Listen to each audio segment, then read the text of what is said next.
A quiet suburb hides a horrifying family mystery. Part 1. The Perfect Suburb. In the heart of Maplewood, a quiet middle-class suburb outside Chicago, life seemed picture-perfect. Families waved at each other from their porches. Children rode bicycles along tree-lined streets, and neighbors proudly kept their lawns trimmed. It was the kind of place people moved to when they wanted peace, safety, and community. And at the center of one of Maplewood's most admired streets stood the Henderson home.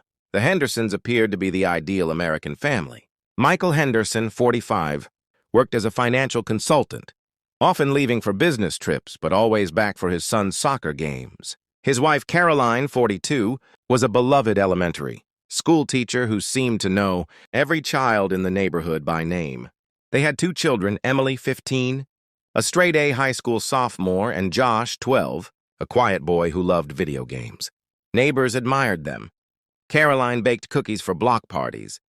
Michael helped shovel driveways in the winter. And the kids were polite, studious, and seemingly happy. But behind the polished facade, the Hendersons harbored secrets that no one in Maplewood could have imagined. It began with small whispers. A late-night argument overheard through open windows. Emily showing up to school unusually withdrawn. Josh missing soccer practice more often. People brushed it off. Every family has struggles, right? But in retrospect, these were the cracks in the perfect image. The real horror revealed itself one cold November morning. When Caroline Henderson failed to show up for school, her co-workers assumed she was sick. By noon, when no one could reach her, concern spread. By evening, a neighbor noticed something odd. The Henderson home was dark. The family car was still in the driveway, and the mail hadn't been collected. That night, a concerned neighbor called the police for a welfare check. Officers knocked, got no response, and eventually entered the home. What they found inside would shake the entire community. The Henderson home was eerily silent.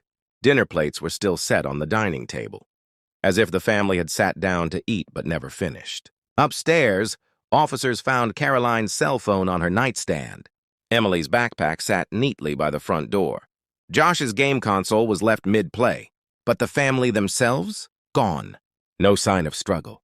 No broken locks. No forced entry. It was as though the Henderson family had simply vanished into thin air. And so began one of the most baffling and horrifying mysteries the suburb of Maplewood had ever seen. Tell us where you are watching us from. Watch out for Part 2.